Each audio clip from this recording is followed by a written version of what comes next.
You know, I know just what's the matter with you. So do I. You've got the sniffles. Won't take long to cure that.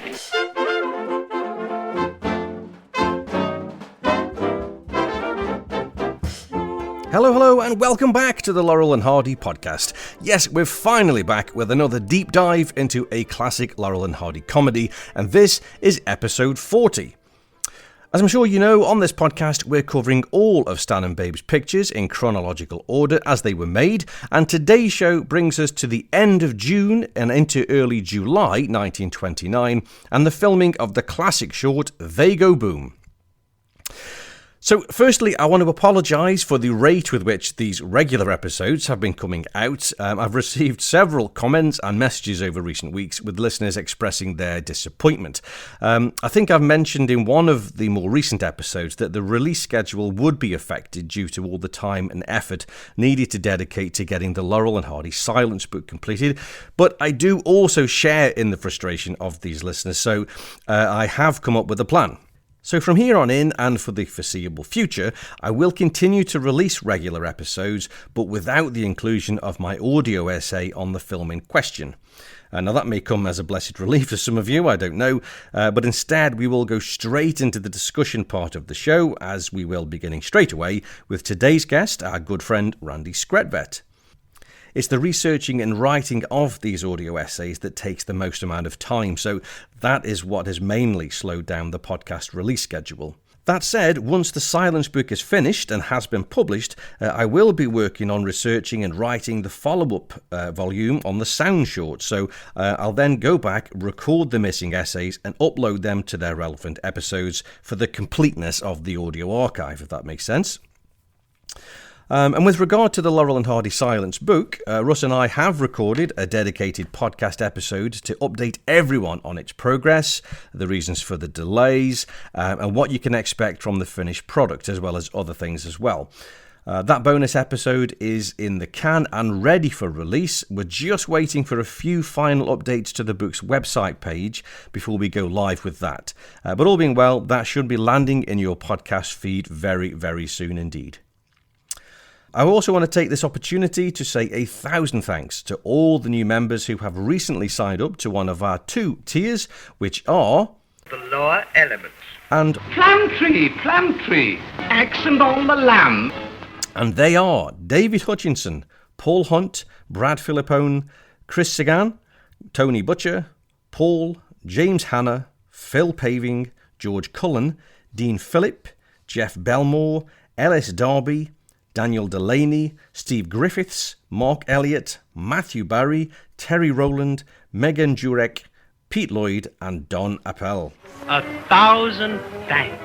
So that's about it for this little preamble. Let's get on with the show. Oh, and I should just apologise in advance for the sound quality of my audio. I think some little fingers had been messing with the settings on my microphone, so there's a little distortion that I couldn't quite remove. It's not enough to cause a distraction, I don't think. I hope not anyway. But the quality that I usually like is slightly off, so apologies for that. So without any more fiddle-faddle, get your mustard powder and your poultice plasters at the ready, as we are about to go boom.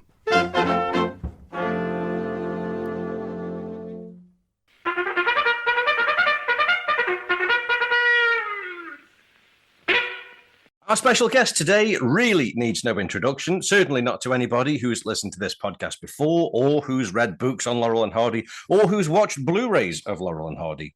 He is the author of the indispensable volume on the boys, Laurel and Hardy, The Magic Behind the Movies, as well as 2 volumes of Laurel and Hardy movie scripts, and also, of course, March of the Wooden Soldiers, the amazing story of Laurel and Hardy's Babes in Toyland. And if that's not enough, he's also provided audio commentaries on pretty much all of the Laurel and Hardy Blu-rays released over the past few years. I am talking, of course, about the one and only Mr. Randy Skretvedt. So welcome back to the Laurel and Hardy podcast, Randy. Thank you very much, Patrick. I'm always happy to join with you and talk about all manner of things Laurel and Hardy. And as you know, I do digress a lot. So that's why I love having you on. We'll probably go down several other paths besides our main topic.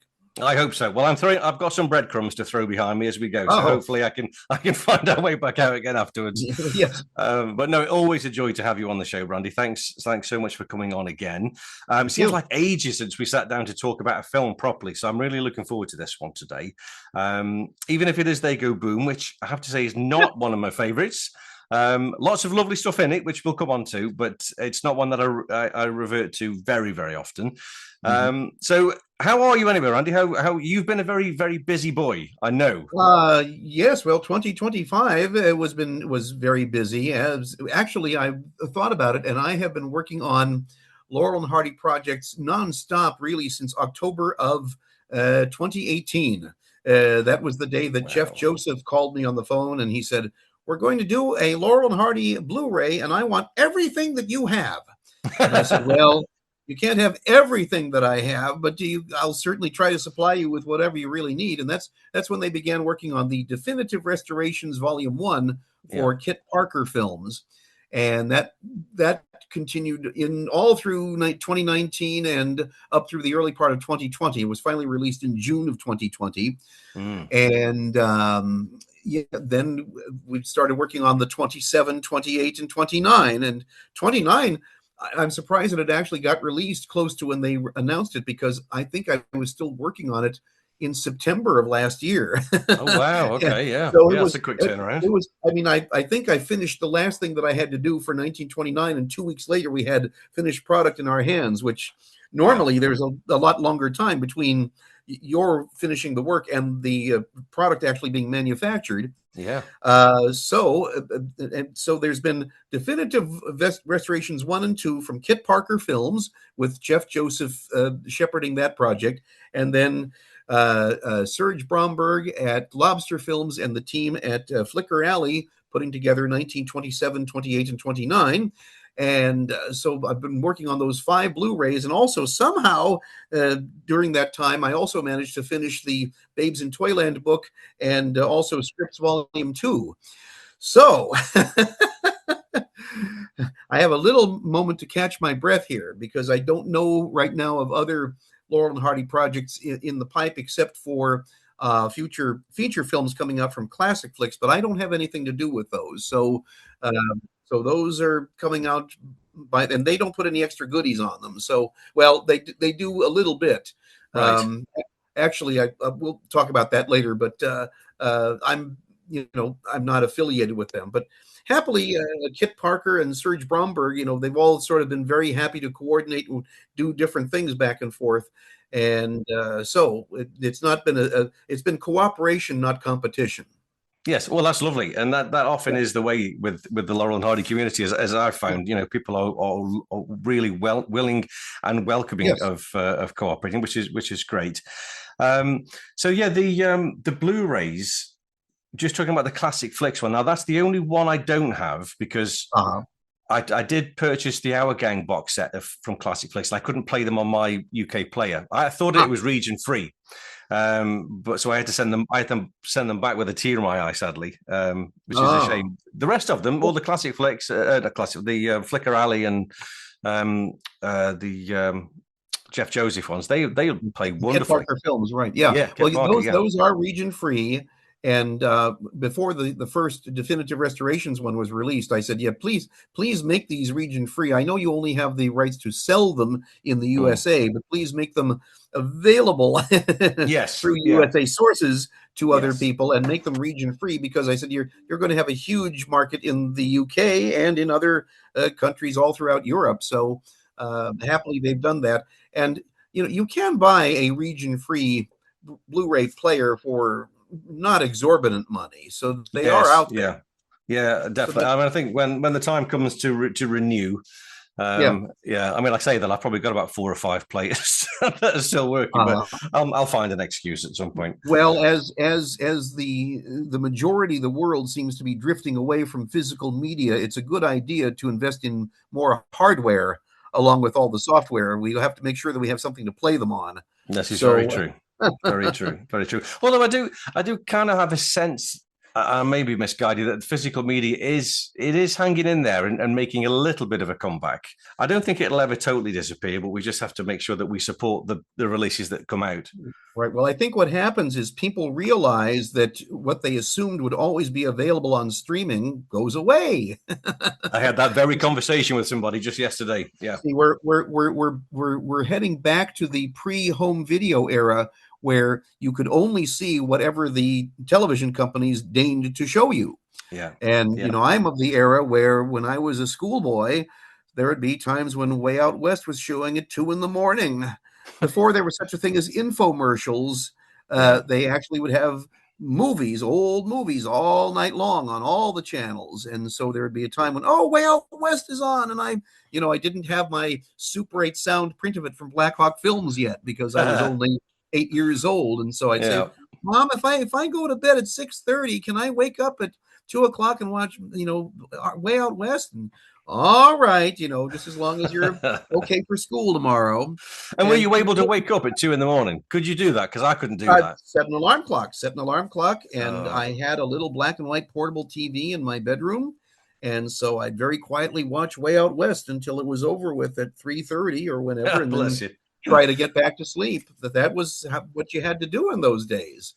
And so now, the fact that we do have the option of just pulling it off the shelf and putting it in the player, and there you go. That's and it will look better than the print that I would have seen at 2 o'clock in the morning too. So, we have an embarrassment of riches, but we got to make sure that it doesn't disappear. So that's why I'm very happy to work on. I'm very honored to be asked to be worked on these projects. I would have been sad if somebody else was doing those commentaries and I was going, no, that's not right. That's not right. Wait a minute. You didn't mention that. Yes. I would have had a little professional jealousy, I must admit. So, well, please don't listen to mine. Then I did some for the Eureka sets in the UK. I've got the 27. I need to get the 28, and I'm sure there will be a 29 as well. So I hope so. I haven't heard anything about the 29 set yet. So we hope so. Well, I am not the only knowledgeable person about Laurel and Hardy by any means. So sometimes people say, he's the world's greatest expert on Laurel and Hardy. And I just go, no, because, A.J. Marriott is the guy to talk to about the stage work. And Rob Stone is the guy to talk to about the solo films. And Danny Lawrence has all the stuff about A.J. and Stan's boyhood and early days in England. And, so there many people have their field of expertise, which they know far better than I do. My little niche is the production of the films. That's what I wanted to know. As a film student, when I was in college, I got a smattering of knowledge about what it takes to make a motion picture. And it's a lot of labor mentally and physically. And so I wanted to know what is, every one of these films, they were cranking them out, but they were only able to do so because they had a talented army of people working on these things. And that's why, because a lot of them were still alive, I wanted to get their war stories basically about working on these films. So that's my specific field of Laurel and Hardy interest. Well, I think you're very modest, Randy. I will say that you're very modest, and it's not a little niche at all. It's a rather large niche. All right. But no, it's a puppy hole is what it is. Well, we're all very grateful for the time and effort that you spent, capturing those war stories. Because how heavily we lean on you, how heavily people, stand on your shoulders. All right. Well, I've been researching the Silence book for ages now, and your book is the place to go to. That's where you start. You don't go anywhere else. You start with yours because you've done all the donkey work. There's other stuff around that I've managed to find to embellish it and stuff. But it's a real wonderful legacy that you've left there. It really, really is. Well, thank you. Just touching back onto the Blu-rays as well that have been released. It's so fantastic now that the Flicker Alley set is complete. Hopefully the Eureka will one as well. But we now have all of the silent era there in fabulous condition. Yeah, I was absolutely flabbergasted by the 1927 set. Yes, yeah. Because all I had seen of almost all of those films was taken from Kodascope prints. Right. Now, for people who don't know what Kodascope was, that was a library put together. It goes back to the mid-20s You can still find catalogs. In fact, Yeah, I've seen Google those. is online. You can find people have scanned old Kotoscope catalogs completely. Yeah. And I mean, the reason we have Lucky Dog is because it was in the Kotoscope home library, I think as far back as 1926 or something like Wow. that. So you know, Wow. not that long after the film was made, so you know that the prints are going to be good. These Yeah. were 16 millimeter films. They were on safety stock, so they weren't nitrate, and they were made for non-theatrical use for the home or libraries or schools or churches. And you could rent these things and run them on your 16 millimeter projector. I think they did have 8mm as well. But anyway, the Pathé Laurel and Hardy's were made available to the Kotoscope library. And I know as early as 1932, they're all there. I don't know if they go back any further than that. But even that's 5 years after those films were made. Yes. So, you know, so that's why they were in pretty good condition. But of course, over time, even those wear out, so we get dupes of dupes of dupes of dupes. Yes. Yeah. Yeah. Absolutely. To the point where you're going, which one is Hardy or which one is Laurel? I'm seeing two blobs on the screen there. I can't quite, you know. So all the Yeah. nuances of the performances are obliterated through bad print quality. Yes. Yeah. So now, and goodness only knows where all this wonderful stuff has been hiding. I guess the reason why there are these gorgeous copies of things like Love 'Em and Weep and With Love and Hisses now on these Blu-rays is because Serge Bromberg and his indefatigable group of people, they've combed all these archives worldwide, and they found a piece of it here and a piece of it there. And now that we have digital technology, they can digitally edit it all together, sometimes inserting only 4 or 5 frames that are missing, you know. And you know, little bit by little bit, they're able to cut and paste and reassemble these things, and then give them a little digital scrubbing where they need it. And so now we have the finished result, and it's just phenomenal. So I do hope that people who are programming Sons of the Desert meetings, if they haven't invested in a Blu-ray player, it's not a significant investment, and it will reap many rewards. And please make use of these silents, because at least here in America, the talkie shorts are shown every night now on a station called MeTV Plus. They have comedy classics, and they run the Three Stooges, the Little Rascals, and Laurel and Hardy for 3 hours every weeknight. Oh, fantastic! And they're running the Roach Talkies, and they're using the definitive collection, the white one that was with like the book. If you have that one, I do have that one. Yeah, that's the source that they're using. Yeah, that's I can tell that's the source they're using. So they have not used the definitive restoration. So go buy the Blu-ray of the definitive restorations, because they'll look better than what you can see on TV. But anyway, you've got now, what is it, another 38 films to play with the silence. So, I mean, those have been ignored unless you bought 16 millimeter Blackhawk prints, because even the previous DVDs came out, 30 years ago? The lost films of Laurel and Hardy, the Michael Agee Image Entertainment ones, I think that's 30 years ago. Yeah. So anyway, they're out now. Use them. I know. I have seen a number of British tents have been advertising their upcoming meetings, and they generally will be showing the silence as well, which is great. And I think, to be fair to them, they have done it historically as well in a lot of tents, because obviously the Universal set had a lot of the silent shorts, most of the silent shorts, bad condition, but most of them were there, you know. So well, they did have nice soundtracks thanks to the Bohunks. Yes, absolutely right. Yeah. But another thing too is along with that, Kit Parker has also released all of the Charlie Chase Roach Talkies, and the Pitts and Todd, and so those are available. I believe those are region free as well. Yes, I've got some of those. It's you know, they generally are not of the same caliber of the Laurel and Hardy films, but it's nice to throw one of those on every once in a while at a meeting. Definitely. And you know, goodness knows we also have restored Buster Keaton a million times now. So you know, we have a wealth of material as far as the two reel comedy short is concerned. Yes, and the Harry Langdons as well. He did the Harry Langdons as well, didn't he? Yeah, the Harry Langdons. Yes, well, And then the two Daves, the Wyatt and Glass, put out a lot of the lesser known silent comedians like Lupino Lane and Billy Bevan. So those are worth checking out. So there's a wealth of material out It is there. absolutely And wealth. should be given exposure, particularly to younger audiences who have Yeah. not seen these things before. Correct. Yep. And I will just shout out the year 3 Flicker Alley one for having the MGM Convention 1930 announcement on there, which is a wonderful bit of footage. I did see that at the one of the last Helpmates conventions. It was previewed there a few years ago now, and it was just wonderful to see this. Just only a few minutes of prime Stan and Babe standing there in front of the camera, just talking. You know, just lovely. Absolutely lovely. So that's worth the cost alone. Yeah, well, of course they're announcing the fact that they're going to be making these films in other languages. Yes, and so primarily I guess that was shown in the USA at an MGM convention, but really would have been for the benefit of theater managers in other countries. And I guess that's the other film where they have the big telescope. With Jimmy Finlayson. The Galaxy of Stars, isn't it, or something? Right, yeah.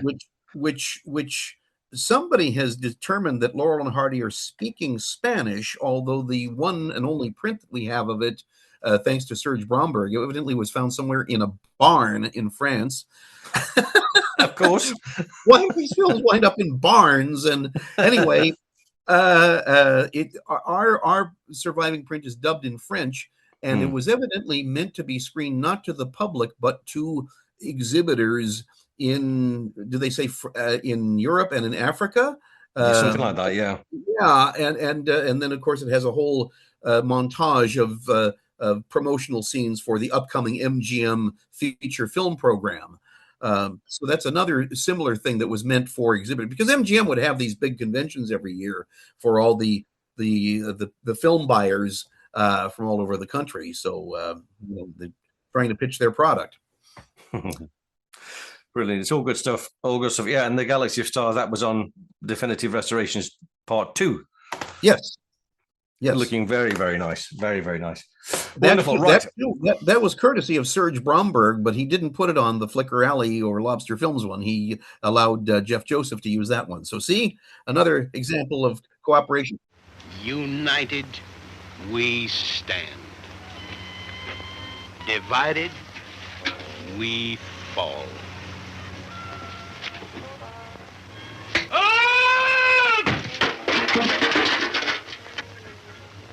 I said, you guys are doing a wonderful job preserving the films, and I had nothing to do whatsoever with the restoration of the films. I'm not there in the trenches working with 35 millimeter or scanners or digital restoration. That's Thad Komorowski in New York does that. My whole field of labor was getting the stills galleries together and doing commentaries and writing booklet notes. And of course, anybody who has stills that they have that they don't see in the photo gallery, send me a scan. I'd Absolutely love to help, and you guys as well doing your silent stills book. Yes, so we want to complete the collection, however and whenever.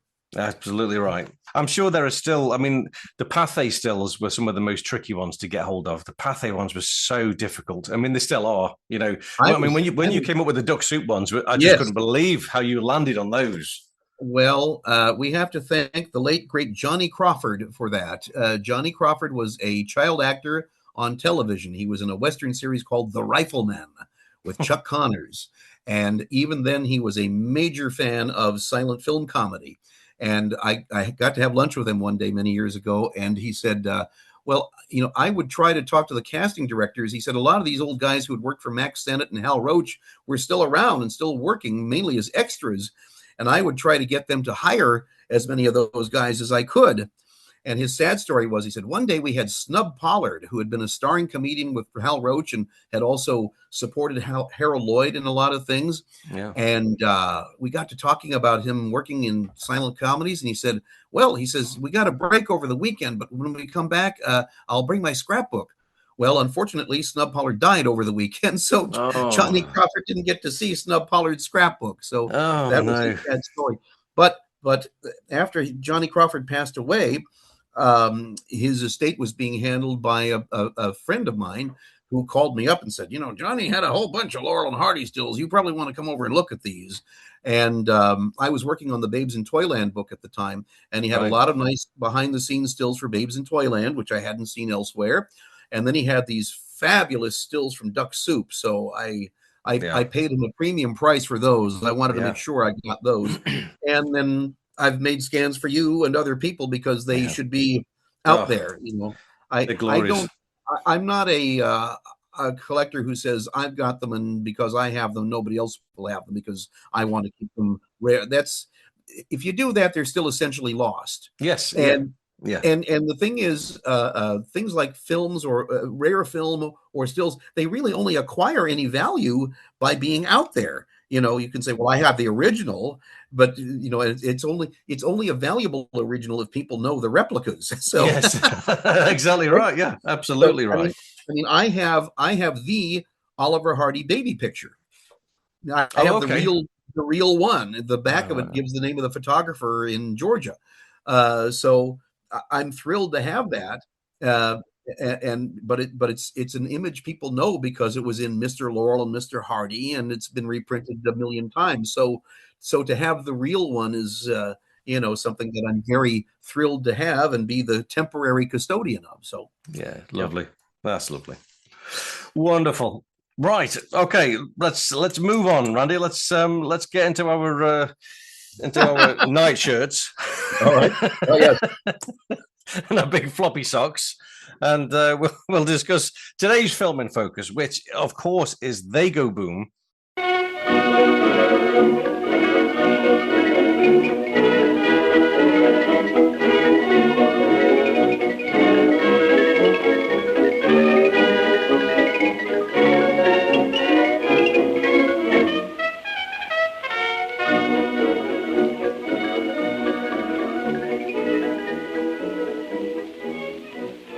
Filmed June 26th to July 11th. I think I'm right. I've been researching it, and had many postponements during that time as well. That's right. So just off the top, what are your feelings about They Go Boom, Randy? What's your overall feeling about it? I like it. I think that it may not have been a promising premise, but they got everything they could get out of it. I think it's actually more inventive than you might anticipate it being. It does feel like a film that was made basically to meet a schedule. It does not feel like a film that was inspired. There's certain films where you can tell they just caught fire with an idea, and it's a really wonderful follow through on that initial idea. This one just seems like, well, we got to get another short out, boys. What do you got? Yeah, and also before the studio shuts down for the summer break. This was the last before summer break, wasn't it? So yes, and also I think that the way that Roach was paid for these by MGM was they had a set schedule, and at the beginning of the season, MGM would give him X dollars to make his films. Now, Roach had 4 units going at the time. He had Laurel and Hardy, Charlie Chase, Our Gang, and Harry Langdon. And the 4th one sometimes earlier had been Max Davidson or All Stars or whatever. That 4th one was kind of in flux. But it was always Laurel and Hardy, Charlie Chase, and Our Gang. And in this era, before they were making feature films, the idea was you made 8 shorts for each unit. So he's got 32 shorts to make, and Metro has given him this much money, and you portion it out however you want, but this is the money that we're giving you, and you got to divide it for 32 films however you want to divide it. So I think what happened is Perfect Day, the film immediately before this, the first part of it is shot on a soundstage, but the rest of it is outdoors, but mainly at the one location right there smack in front of the house on Vera Avenue. So not a lot of difficult location shooting. But the film after this is The Huskow. And I hope I can talk about that one with you because I love that short. And that one is very elaborate and entirely shot outdoors. and it has tracking shots, and it has crane shots, and it's in contrast to They Go Boom, which seems more like a creaky early talkie than most of the other early shorts. It's very static, no camera movement, and the camera just sits there and watches Laurel and Hardy pretty much. But on the other hand, Huskow is very fluid and has a lot of great editing, and it's a very visually alive film, but also probably cost about 3 times as much as They Go Boom did. So I think they may have been anticipating. Maybe they had already written the Huskow. I have a script for the Huskow. Of course, it's undated. I have not yet seen a script for They Go Boom, but my guess is that they had in the back of their minds, let's make an inexpensive film so we have more money to spend on the next one, because given the close proximity and shooting to those two films, that's sure what it seems like to me.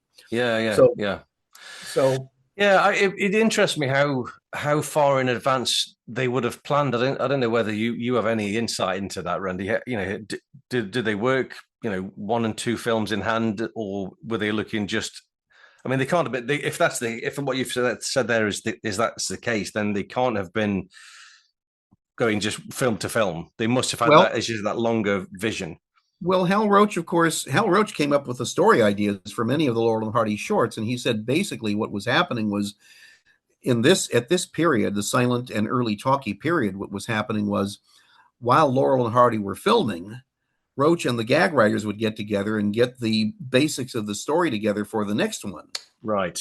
So that was happening concurrently. So they were planning while they're working on film 1, they're planning for film 2, so that there wasn't a lot of lag time, that they could go right into finishing up the script and then filming the next one. And of course, the fact that they shot in sequence also made the editing procedure faster, because Bert Jordan or Richard Currier could start working on cutting the early scenes of the film before the whole film was finished. That's true. So, yeah, of course. By the time everything is photographed, it's very little time after that to complete the editing. That's a good thought. That was the Roach assembly line. I suppose also thinking about it, and this is just pure conjecture, they may well have come up with the idea for the Huskow. If the script isn't dated, if they've come up with the idea, but then they realize, actually, we've got to shut the studio down in X amount of days. We haven't got time or the money for it. Let's do a quick, cheap one, throw it out there, and then we can come back with more money after the break and do it properly. Right. Very, very possible. Yeah, and the early talkies were so popular that you could do one that was maybe a little less elaborate, and it would still be rapturously received. Yes. It got very good reviews. Even if you look at it, even now, look at the Internet Movie Database reviews. There are a lot of people who really, really enjoy this film. It's not a bad film. It's just maybe not, one of the all-time classics. But and as I say, on the new 1929 Flicker Alley Blu-ray, that and the Huskow were included, as was Unaccustomed as We Are, because Serge Bromberg felt that some of the 1929s are on the definitive restoration. I think, Birthmarks is on that. Yeah. And then Volume 2 has Perfect Day and Men of War. Yeah. A gorgeous restoration of Men of War. And so the 29 Silents were all going to be on this volume. And I think Serge said, well, let's make sure that all of the 1929 releases are available in one way or another. Huskow was not restored, but from a good source. It doesn't have the original main titles, but it's from a good source. But where they found this beautiful material on They Go Boom, I don't know, but it's a full aperture, full image, and the sound is nice and clean and clear. I was going to say, I don't ever remember seeing this one as a kid in the 60s in the television package. And I gathered that the soundtrack discs were missing, as they were for Unaccustomed as We Are. I would have to go back and look online through all the Black Hawk bulletins from Black Hawk Films in the late 70s to see when they first made that available. I found that Unaccustomed as We Are came out in 1979, which was getting close to the end of my collecting days in Super 8. But in any event, we have it now, and we have it in as good looking and as good sounding as it ever has. So it makes it a more enjoyable film when you don't have to suffer through a bad looking and Yes. sounding print. Yes, absolutely right. Yeah, yeah. Even the worst films look much more enjoyable, don't they? Yeah, I'd agree with that completely. Yeah. So talking about sound, Yep. this is one of those films in which one of your favorite characters has to have a cold.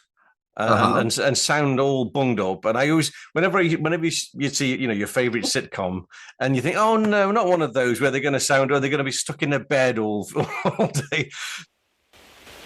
Pull the curtain down.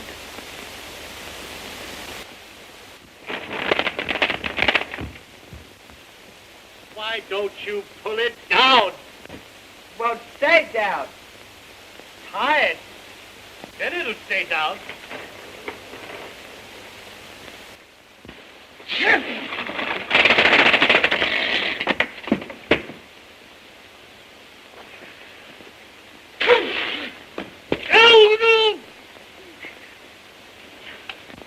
Why don't you stop sneezing? There you are. No sympathy. I'm liable to die of ammonia. Aren't you sorry? There's a lot in this that I love, but in fact, with Babe's sort of affected voice, let's say, with his code and his doze, he's very believable. I mean, to start with, I was kind of thinking he must be laid up. That's why this film is so kind of, cheap, and they just he can't do very much. He can't get out of bed, but he does lose that. Yeah, it comes and goes. His first line is "Pull the curtains down." DOWD, so because you can't quite get the N out with the nasal passages being blocked. But it comes and goes because when he's angry at Stan and yells at him, he's sounding just like his usual self. So yeah, that's right. The voice comes and goes. I'm gonna break your neck.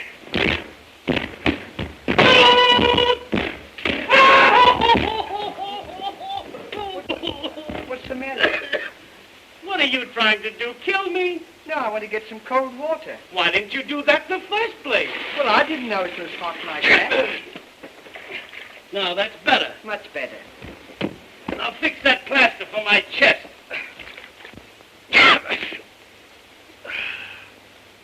I was going to mention the title of the film. We've already had "We Fall Down." Now we have "They Go Boom." Well, there was a very popular song in the late part of 1928 and into the early part of 1929 called "I Fall Down and Go Boom." And it was written by James Brockman, B.B. Berman, and Leonard Stevens, and it was recorded by many people. You can find the records on YouTube. There's Eddie Cantor, George Olson and his music, Annette Henshaw, Fred Hall's Sugar Babies, the Ponce Sisters, Irving Kaufman, Vaughn DeLeith, the Six Jumping Jacks, and Dick Robertson. Those are the versions I know of. There's probably others. But it's a really cute song, and if you ever find the sheet music and go to the back page, there's 20 different sets of lyrics for it. It just goes on and on and on and on. So it was a very popular song.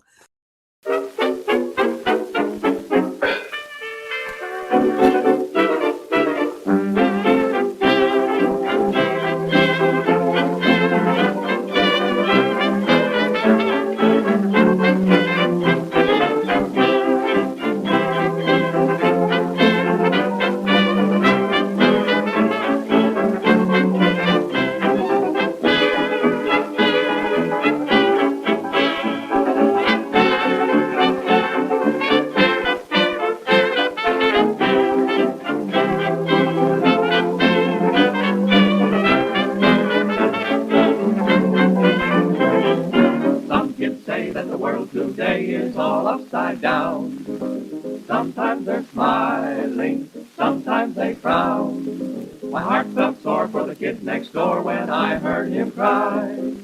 Here's what he told me when I asked him why. I slid horsey down the street with my broom down the street. Then what happened down the street? I fought down the boom. Oh. I got right up on my horse, and my broom was my horse. Did you ride your little horse? No, I fought down the boom. Oh. I cried and ran home to Ma. It's all right now.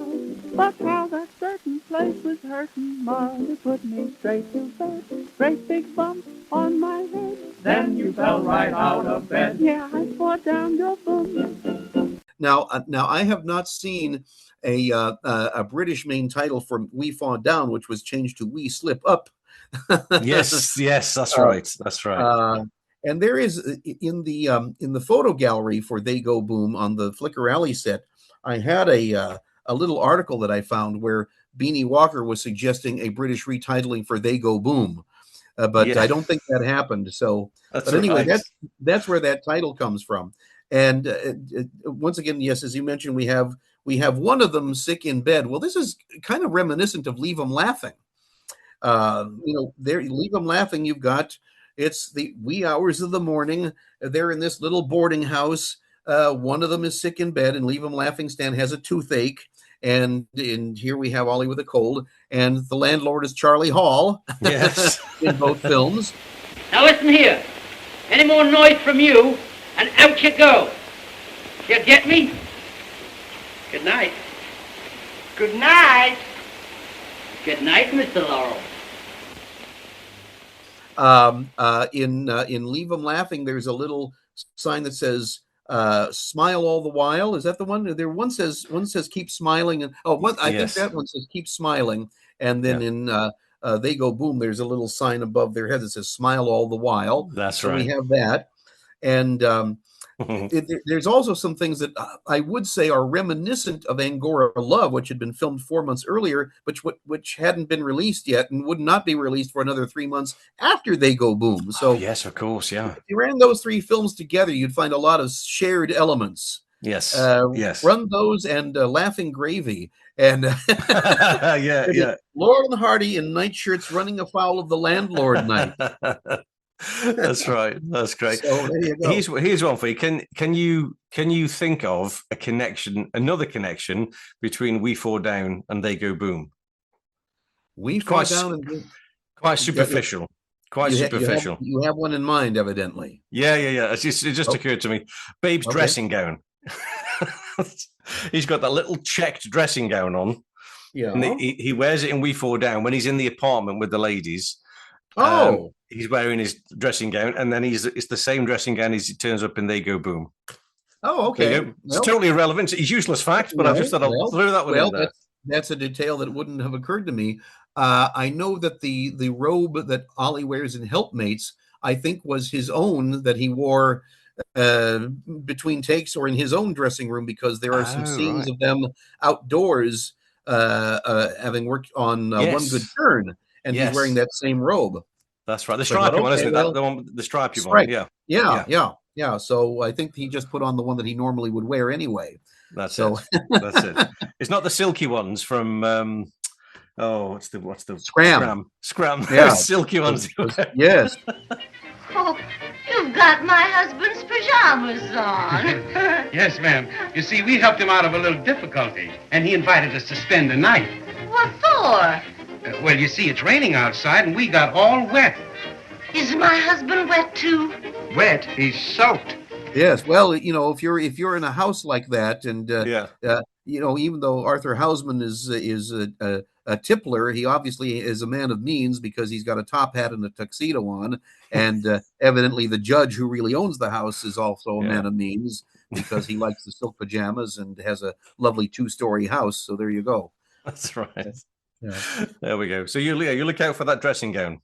So yeah. So early on in this film, we have gags about Ollie sneezing, and we have a lot of gags throughout the film where his sneezing caused the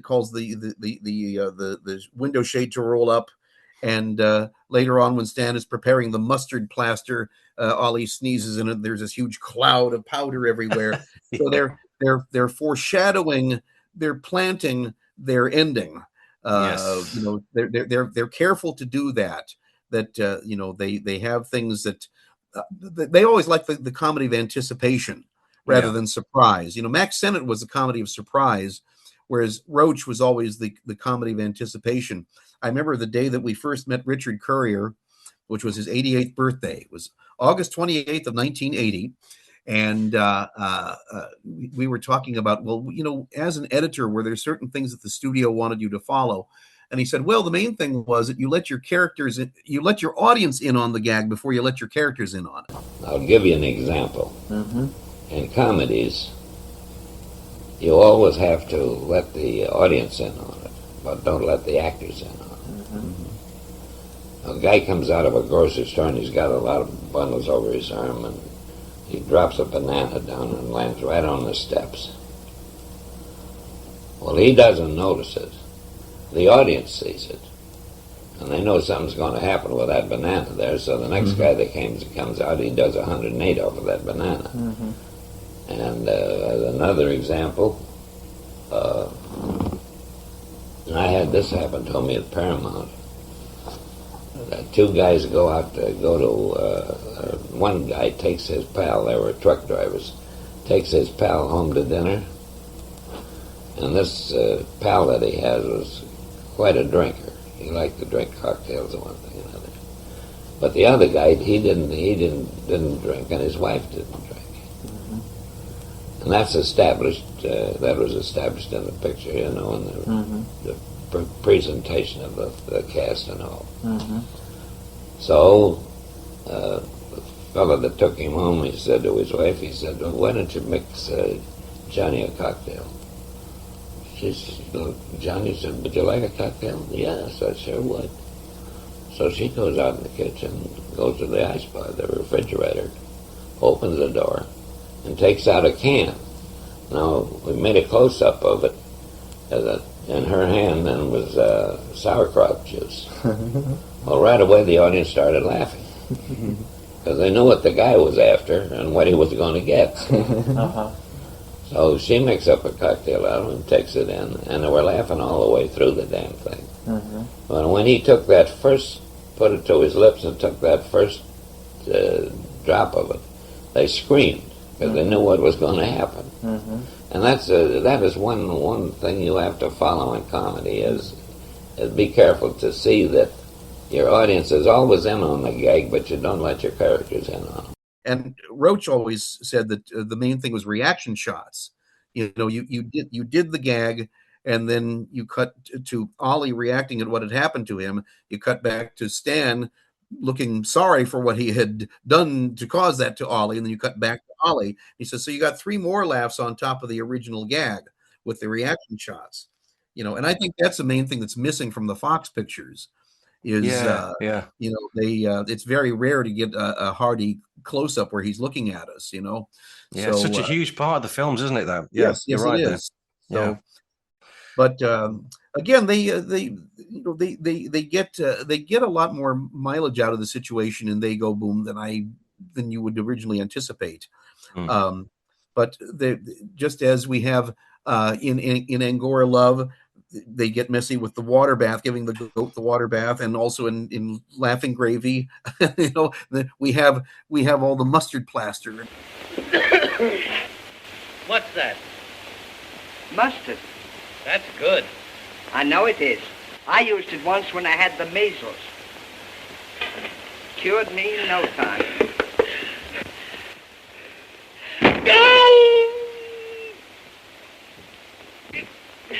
Why don't you do something for me? Well, I'm doing everything I can. Get me a plaster for my back and something for my throat. I'll get them right away. And hurry up. Also, there's the early part where Stan steps on what's evidently it's fly paper. Really gooey, the gooey awful, stuff. isn't it? I was because looking at Dave Lord Heath's website, he mentioned that Stan steps on something which says Tanglefoot. Well, I Googled that online and found that sure enough, there is a company still around called Tanglefoot. Okay. And this website called Arbico Organics says, back in 1885, the Thum brothers, Thum, started making fly paper using a unique and super effective adhesive that they created from castor oils, rosin, and wax. This fly paper proved to be what the public wanted, and in 1923, their company officially became known as the Tanglefoot Company. Over the years, the need for fly paper has waned, but the demand for non-toxic pest control solutions has grown, and Tanglefoot continues to provide a first-rate solution. So they're still around. Wow. So that's what Stan steps on when his sock becomes glued to the yes, and then he turns it inside out, doesn't he? Yeah, well, that's a good way to keep the sock on. He's got the adhesive there, so really that ain't coming off. Not yes. So in a way, that's sort of a smart solution. And so the setting of this film too. It's a little bit depressing because Ollie's it's grim. Number one. Yeah, and they're in this very sparsely furnished, nasty little boarding house. There's only two sets. There's the bedroom, and then there's the kitchen. And when I look at the kitchen, I see that sink, and what little is there. And I think this looks like a Keystone comedy from 1914, yeah. If you've ever seen the Chaplin film, his Trysting Places, there's a scene in their kitchen where they've got still a wood-burning stove, Yeah. And it looks very antique. Well, here we are 15 years later, and it still looks very antique. It looks like that boarding house has been around since 1900, and they haven't done anything to update the fixtures. So, yeah. And everything looks filthy dirty, doesn't it? It's grim. Yeah, it's really filthy dirty.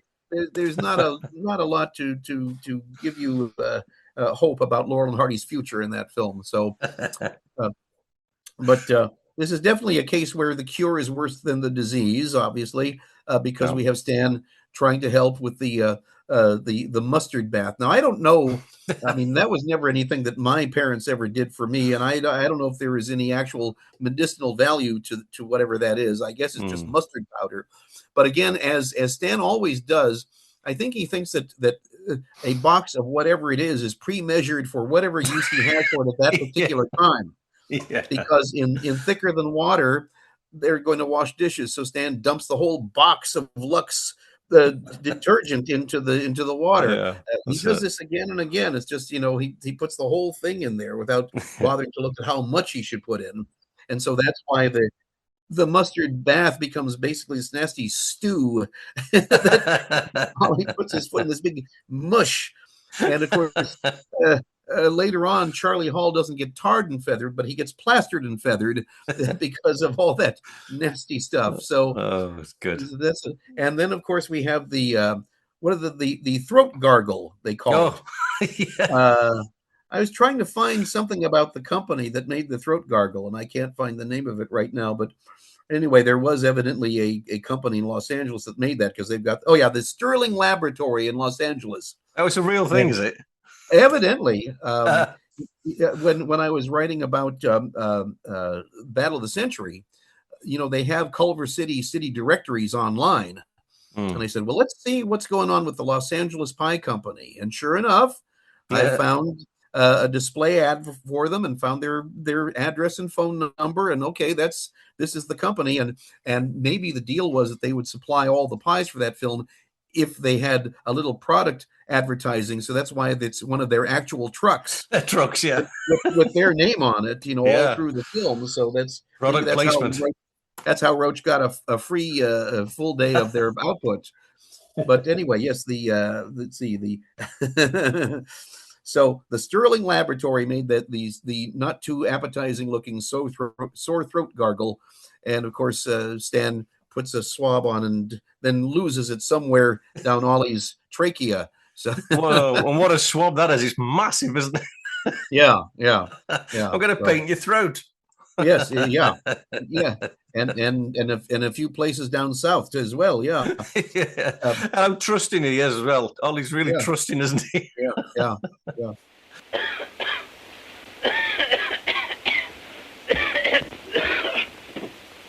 What's that for? That's to paint your throat. All right, well, be careful, though. I won't hurt you. Open your mouth. Wait now. Open it up. Get it!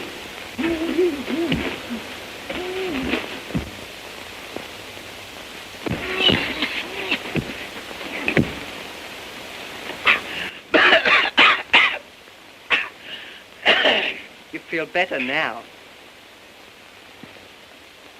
Oh! What? Come out of there! No! Come out of there! I will not. If you don't come out of there when I count 3, I'll break that door in. Oh, no. 1, two. No! I didn't say three. You told me to come out. Oh, you make me tired. We're mentioning that Ollie's voice, he sort of loses the nasality of it when he's yelling at Stan. There's one at different points in this film. One thing that I don't like about it is that Ollie becomes very demanding, almost to the point where you lose sympathy for him. Yeah. Even with all the things that happen, there is one great moment where the picture falls off the wall and the water sprays on Ollie at the same time that Stan splashes cold water on him, and then Ollie steps in the hot water. It all happens bang, bang, bang, bang, and that's nicely executed. Also another thing that's similar to Leave 'Em Laughing is in Leave 'Em Laughing we had the gag where the hot water bottle became unstopped. And Ollie was thinking that maybe the source of the fluid was emanating from somewhere else. We have an even more explicit example of that in They Go Boom, because there's Stan is attempting to re-nail get the nail back on the wall to put that little wall hanging over it, and he goes right into a water pipe. And the trickle that that thus ensues arouses Mr. Hardy's suspicion. So that's another variation on that same idea. Yeah. So that's those camera looks again, isn't it? What is he doing? What is he doing? What's happening? He was just standing there beside me. Is that what's still going on? Yeah.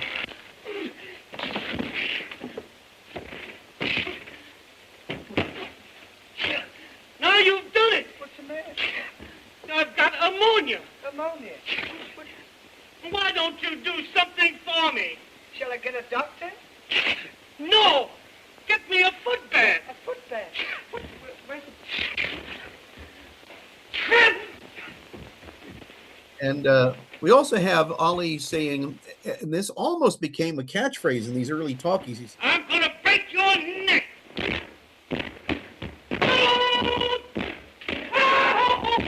Yes. Because he says it in, we had it in Perfect Day, which is the film just before this, and we have it in The Hooskow, and we have it in Hog Wild. So happily, that's one phrase that did not really stand the test of time and become a Laurel and Hardy catchphrase, because that one is not really as colorful or as inventive, even as something as "Why don't you do something to help me?" Yes, you know? agreed.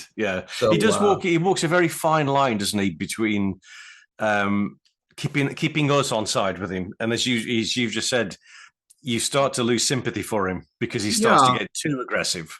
Yeah, a little too much. Yeah. It's sort of it's the bit of the early to bed kind of syndrome, which is, I know you and I are on the same page with that one as well. Now, also we're talking about the foot bath, the mustard foot bath.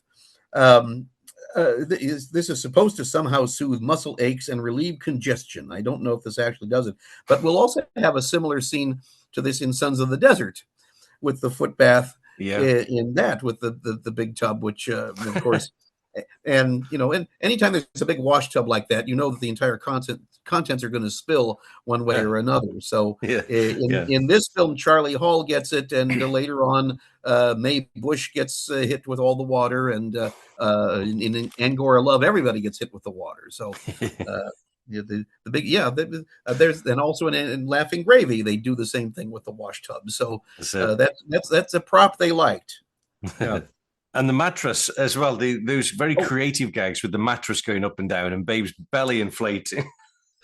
Yeah, that's a cartoonish gag. We don't see too many of those. We had Finlayson's throbbing head in Sugar Daddies. Oh yes, he's not. Yes, he's pulsating recovering from a hangover from having too many the night before. Yes. And we will see a similar thing with Ollie's stomach in Be Big. Yes. Where he's just from exertion, he's breathing heavily. That's right. Oh, and Ollie's big toe in Habeas Corpus. Oh, yeah. Okay. And then, of course, in Below Zero has the ultimate one, I think, where Stan has drunk all the water, having been thrown into the barrel of ice water. So, yeah, they didn't do those kind of outlandish physical gags that often. That's something that's more the purview of Max Sennett. Yeah. But I think they use it inventively here. Yeah. And of course, once again, that foreshadows what's going to be the final gag of the film, with the that same jet going into the air mattress. So it serves a purpose there. It So, does. It yeah. does. Yeah, I do with the mustard in the bucket as well. I do sometimes wonder if that's. I mean, if that's kind of, unknown to you, I'm wondering if that's something that Stan kind of brought as an old kind of English custom. Mustard powder. That kind of rings a little bit of a bell in my sort of dark and dirty past of illnesses and God knows what. It's the kind of thing I could well imagine being used.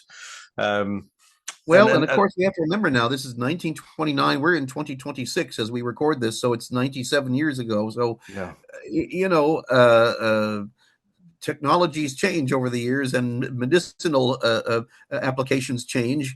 And so who knows what was commonplace in those days. But yeah, there's also the plaster for Ollie's chest. What are you trying to do? Kill me? No, I want to get some cold water. Why didn't you do that in the first place? Well, I didn't know it was hot like that. No, that's better. Much better. Now fix that plaster for my chest.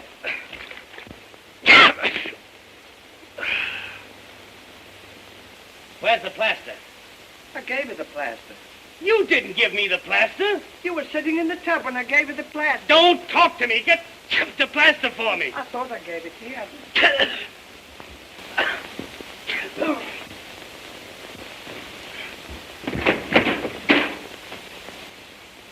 The plaster. Get it off of there. Well, I was going to get it off. We see that in Double Whoopee, and we see it also in Blotto, where Baldy Cook is wearing one. That's right. So yeah, it's like a poultice, isn't it? Yeah. I've never seen nor used one of those. I have no idea. The only thing I can remember like that as a kid was something called Vicks Vapo Rub. Oh yeah, we have that still. Yeah, we still get that. Yeah, it has an aroma that you'll never forget, and it's very pungent. And so when I was a kid, if I had a cold, they would put that all over my chest, and then they would get a humidifier, which did nothing for my cold except make the room very hot and humid. That's all it did. That's right. Yeah. No, I'm not breathing any better with that thing. You don't need to do that, Mom. Thank you very much. Yeah. But I know the big plastery thing. I think that certainly is. I think they're called poultices. In Victorian times, they'd have like a big, you sort of smear like goose fat or something all over you with God knows what else mixed into it. And then you slap a big plaster over it. It was supposed to draw out whatever was your problem. That's it. Yeah. It doesn't sound very likely. There is a story about that which I will not repeat in the Rudy Blesh book Keaton, which involves young Buster at the age of 14 needing a poultice in a very delicate area. So we'll leave that to our viewers or listeners to find that on their own. So the Rudy Blesh Keaton book. Oh, great. That's great. Now this is the first Laurel and Hardy film with Art Lloyd at the camera. Oh yes, that's right. It had been George Stevens, and I was trying to find what else George Stevens might have been working on at the time, why he wasn't doing this.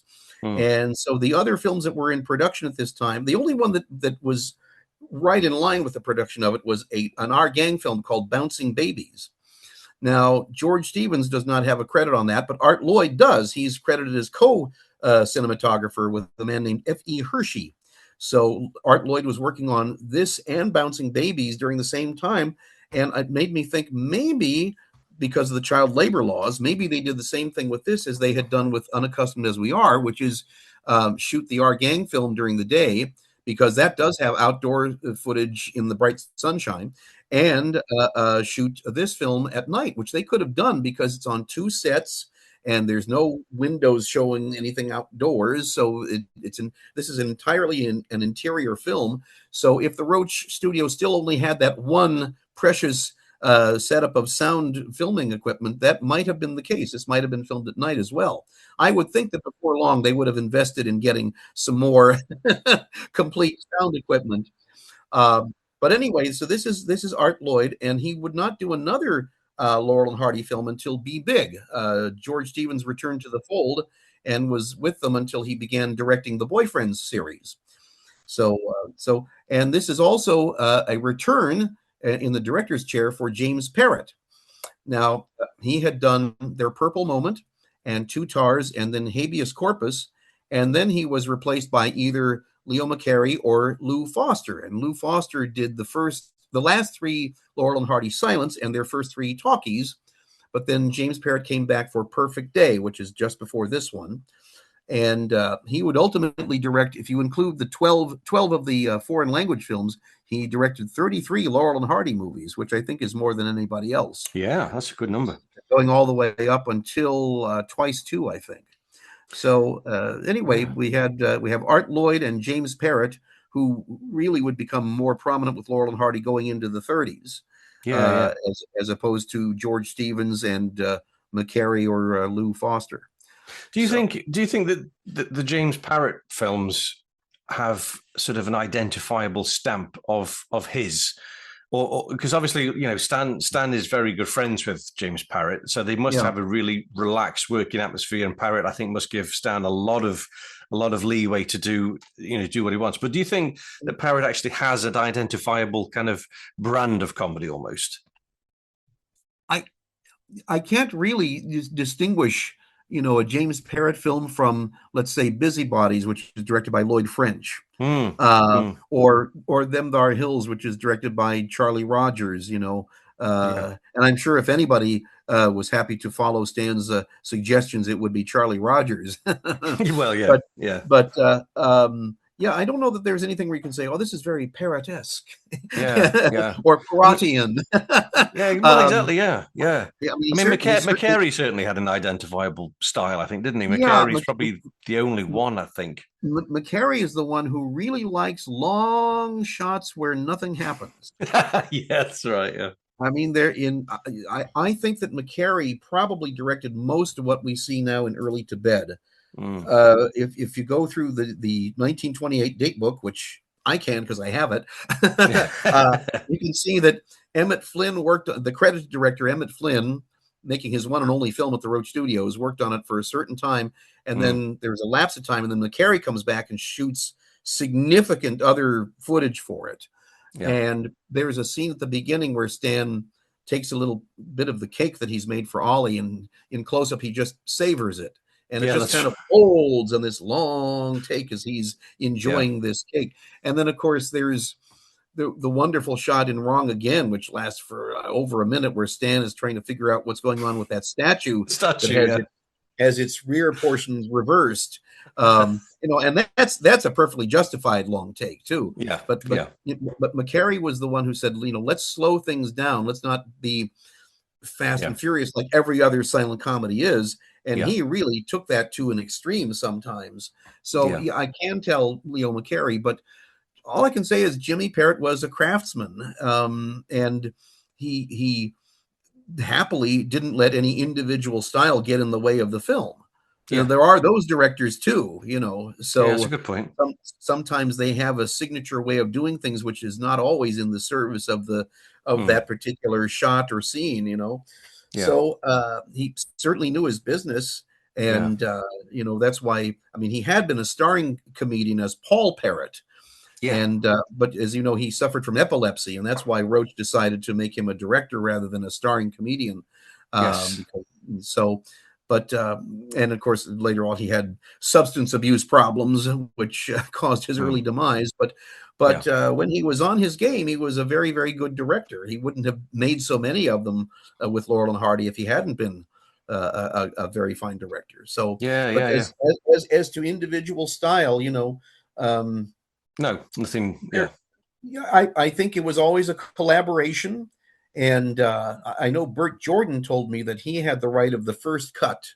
He would be on the set as much as he could be to get a better idea of what he was going to be seeing in the footage. And of course, they shot in sequence, so he would start cutting the film as soon as a given scene was done. And he said, I had the right of the first cut, and then Stan and Mr. Roach would look at it, and Stan might say, well, I'll tell you, Bert, I think that would play better in the 2-shot than the long shot, because there was a certain amount of coverage. And it didn't matter who was directing the show. Stan was almost the director as well. I like Stan. He used to sit and look at the rushes and laugh at himself. He'd sit down, just laugh like the dickens. Some of the gags. There was always a certain way, Randy, of cutting a Laurel and Hardy picture.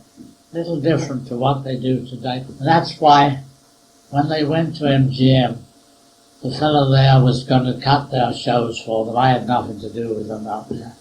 But they sent him down to the Roach studio to run the daily with me. I see. To give him ideas of what Stan liked. So that's what we did. It wasn't like Raoul Walsh. I think Raoul Walsh must have been Jack Warner's favorite director, because Raoul Walsh would know exactly, before he shot anything, he'd know exactly what framing he wanted for every little piece of the film. And he'd shoot just that and no coverage. And he did that because he wanted the film cut exactly the way that he envisioned it. And because he did it that way, the editor didn't have any way to cut it except the way that Raoul Walsh had shot it. And that's a clever way to get your final cut if you're a director. And it also makes the producer love you because you're speeding the shooting right along, and you're wasting a minimal amount of shooting days and film. So that's as opposed to the George Stevens method, God bless him, whereas you shoot everything from every possible angle. And then when you get in the cutting room, you've got so much to work with. It's going to take you 2 years to cut your film. So, directors have different ways of doing things. Yes. But yeah, I think James Parrott was efficient. It would be nice to see, and I imagine that maybe Richard Band has more of these than we've seen, the daily production reports where they show how much footage was shot on a given day and how much was considered usable. Okay, yeah. And I think he worked out that for something like Wrong Again, there were hours and hours of film, even that they considered usable, that they had to cut down to a 20-minute short. Wow. There's like 5 hours of what they thought was usable film. So, you could have a feature film. You could have the Eric von Stroheim Greed version of Wrong Again. Wrong Again, they used all the usable footage. So, just think of all that footage has gone to waste as well, though. All what we wouldn't give for those outtakes. Yeah, well, probably they didn't want to pay for storing it. And, of course, Roy Seawright told Richard Band and me that when the government came over during World War II to take over the studio, having found a convenient loophole to remove Hal Roach from his studio, they said, get rid of absolutely everything that you're not going to use again. He said, I'm afraid that's where all those great music tracks that you guys love so much went, and stills and scripts, and oh my gosh, he says, they just had to go into the fire because Uncle Sam said so. So, very sad that we don't have those things. And Richard Band tells, I think it's in the booklet, in one of the booklets for one of these 2 most recent Blu-ray releases, he found an inventory list, and it had, Roach Studio Home Movies, Bohemian Girl deleted scenes, all like 3 pages of all this remarkable stuff, which was now nowhere to be found, that somebody at some point had found and made an inventory of all that material. So but let's be grateful for what we've got, because here we are. We're going to be celebrating, starting especially next year, centennials for Laurel and Hardy. Of course, like you wouldn't believe. We'll start the first one really in September with the first shooting day for Duck Soup. But when we really get into 1927, that's really getting into Laurel and Hardy proper. And so for the next 13 years, we'll have all these wonderful centennial celebrations for Sons of the Desert. And I'm looking forward. I really am looking forward to everything going public domain in the States as we continue going into the 30s. I'm hoping that will cause a greater visibility of Laurel and Hardy. Now, of course, there will be terrible condition prints because everybody and his brother will be putting these things on YouTube probably. Yeah, But, that's right. and I hope people won't do too many terrible things with their own remixes or Yeah. different recuttings of the films. But it should make available Laurel and Hardy hither and yon, because you Yeah. don't have to pay anybody for royalties these days. And it's Yes.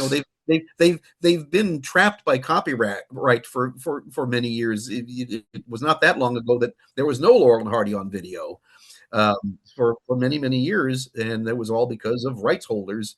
So, well, now that is finally, that veil's being lifted for us. So there we go. Thank goodness for that. Yeah. Well, everything's a bonus. Any exposure's got to be positive, hasn't it? Got to be positive. Well, we in the Sons of the Desert will try to make sure that is a positive exposure. Yeah. Yeah. Absolutely right. Now, I mentioned that the shooting of this was rather lengthy. Laurel and Hardy did a couple of personal appearances in the middle of shooting.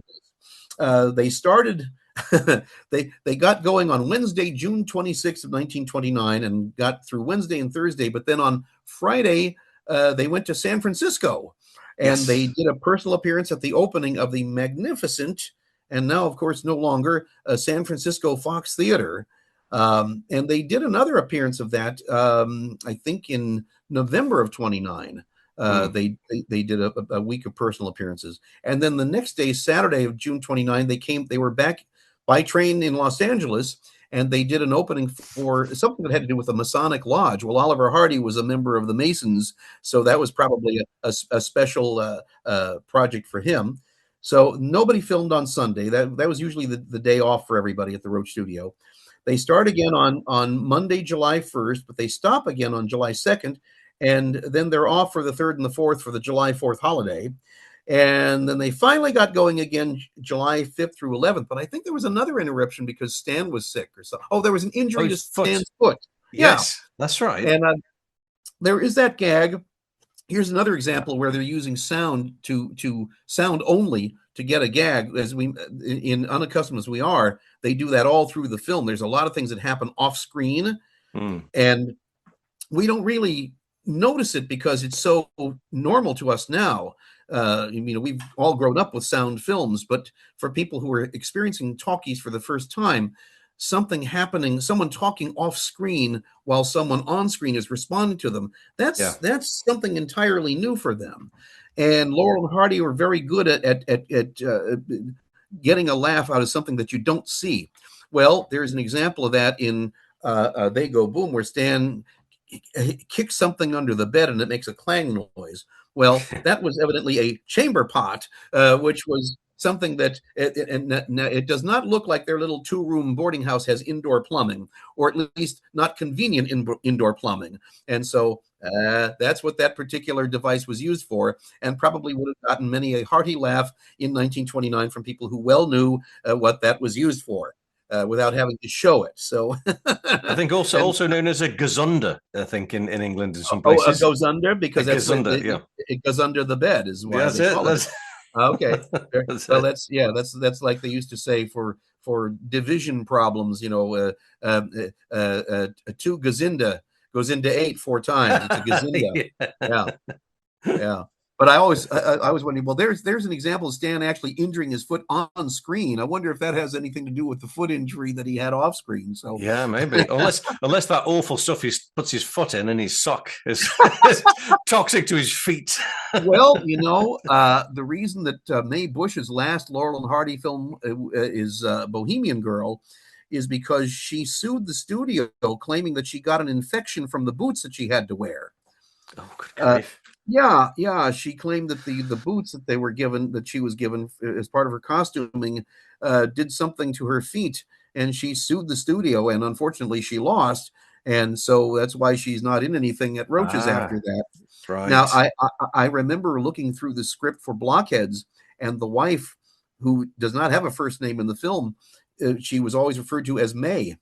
M-A-E, and I thought, they probably wanted Mae Bush, and then somebody put the kibosh on that, and they got Minna Gomble instead. So yeah.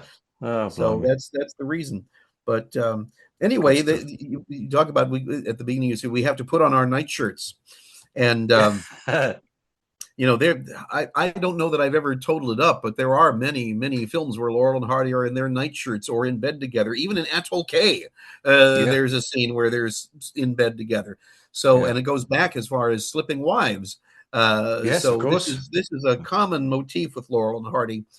And there was a fun thing that was in the press sheet where it said the costuming caused a little concern for Laurel and Hardy, for others as well. They said the Hal Roach Studio cafeteria, which was called the Our Gang Cafe, opening into the public highway, is daily crowded with tourists and townspeople who come to enjoy the comic sight of Laurel and Hardy, Our Gang, Charlie Chase, and Harry Langdon in the serious act of stowing away calories. The onlookers were somewhat startled last week to observe Mr. Stan Laurel and Mr. Oliver Hardy enter the cafe clad in flannel nightshirts and woolen socks. Utterly unaware of the gasps of astonishment that went up from the tourists, the two comedians took their trays and fell into line before the steam table. And then there was also a news article where Stan said to a reporter, he said, after working all day in a nightshirt, I feel like going home, getting dressed up, and going to bed.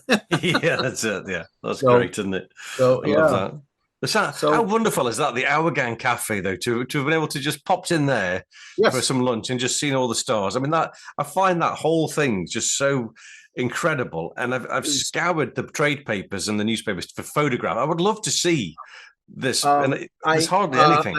I know where it was on the lot. I think if you look at have you seen the Sanborn fire insurance maps?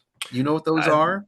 Briefly, yes. Yeah, I've seen an overview. I think it was just outside the gates, wasn't it, down the main road there? I think they did new ones every 5 years. And of course, the Roach Studio added sound stages over the years. And I think our good friend in the Netherlands, Pete Schroeders, has them online with a color graph indicating what was added over the years. And I think it was off to the right of the administration building. Which is what you see, where it says Hal E. Roach Studios, and there's all the ivy covering everything. There was also a little apartment there for Roach's parents. That's where they lived. That's right, Charles. Yes. And someone has found a menu from the Our Gang Cafe, and I think that's online. It's online. Well. Yes, it is. I've seen that. It's the only thing I could find about the cafe. So you can make up your order and phone it in, and maybe we'll have a delivery man from 1929 magically appear at our door with our with our entree. Well, I think in the at the time when They Go Boom was being filmed, I think the Our Gang Cafe that the public could go into was probably 2 years old, because it used to be the cafe, the studio commissary, or the cafe, whatever they used to call it, the Our Gang Cafe, was on the lot proper. It was in the studio building. So in the August of 27, when the studio was shut down, that was one of the changes Roach made to the studio, was to bring the cafe outside onto the public highway. So that everybody could go. People could come from far and wide to visit and see the stars. It's quite interesting. Well, and I think you can see it. It's actually on the main. What's the? I'm trying to think of the main road the studio was on. I forget the name. Washington Boulevard. It's actually on Washington Boulevard. Yeah, it's just down there from the gates, the main studio gates. But so it would have been exactly pretty much 2 years old at the time of this. So. Just loved to have gone back in time and visited that cafe. How wonderful is that? And a couple of months after this, after They Go Boom was made, that's where Stan Laurel would have overheard the Cuckoo song for the first time, because it was being piped in, evidently, as they have music in restaurants, obviously, and they had KFVD going over the public address system, and that's where Stan heard the little time signal, the little clarinet cuckoo song, and so that's what gave us Laurel and Hardy's theme. Yeah, so fabulous. It's great, isn't it? It's great. The explosion. I was going to talk about the explosion at the end as well. The big mattress gag. I mean, that's a fair old gag. Well, what's interesting is when you hear it, unless somebody in doing a transfer changes the volume level, it's not a very loud explosion. And that prompts me to think of what Richard Currier told us about his battles with Elmer Regis. Oh, yeah. There was a little thing called a light valve on the recording apparatus. Yes. And it was very sensitive to loud noises because Currier wanted to do a sound effect where he was going to shoot off a gun near the microphone. And Currier said, no, you'll break the light valve. And Currier said, well, how much does this cost? $200, $300? And he says, oh, no, it probably costs 30 or 40 cents. Richard Currier said, well, the hell with it. We're going to shoot the damn gun right off the mic then, but it is a rather muffled explosion. But evidently what happened is, at least according to the press sheet, now I guess George Stevens had come back to the film, even though he's not credited. I think the press sheet says that George Stevens was there along with Jimmy Parrott. And the press sheet says the set for the scene was built in the interior of a stage, and fire regulations prevented a real explosion from being made. So the mattress was filled with air, and the rifle shots punctured it sufficiently to suggest an explosion. Evidently, they got Jack Roach, who was sort of the man of all work at the studio, Hal Roach's older brother, and he found a carpenter, a prop man, and a film cutter. We don't know their names, unfortunately, but they were all crack shots of the rifle, and they could shoot it and have an explosion. Now, I'm sure if you look at this frame by frame, you'll find that Laurel and Hardy are not on top of the mattress before it's deflated so violently. Oh, where are they? What's happened? I don't know. Oh, my, it's going to bust together. Oh, my. What do we do? Landlord! Somebody help us. This way, officer. Oh! Let me out of here, quick. Landlord! Don't hurry. Hey, please, officer. Come and get me. What do we do now? Don't sneeze. Don't sneeze. We'll bust. Don't carry. But that is an amazing special effect, and obviously that had to be something created by the studio, because you'd never have an air mattress go up that far. So that's I would imagine that a good chunk of the budget of this movie went for that one gag. And I would think they would also want to have more than one camera going, because that's one of those you can only do it once shots. It's like the house falling over Buster Keaton, or the train falling into the ravine. You make sure you got more than one camera rolling on this. Yes, absolutely right. There's a wonderful still from the days when Babe was with Larry Seaman.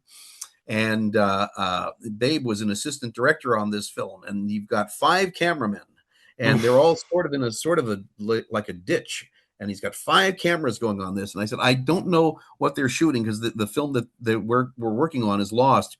But knowing Larry Seaman's penchant for very elaborate and expensive visual gags, I would imagine that what they were shooting was a one-time only, because they wanted to get significant protection on this one-of-a-kind event.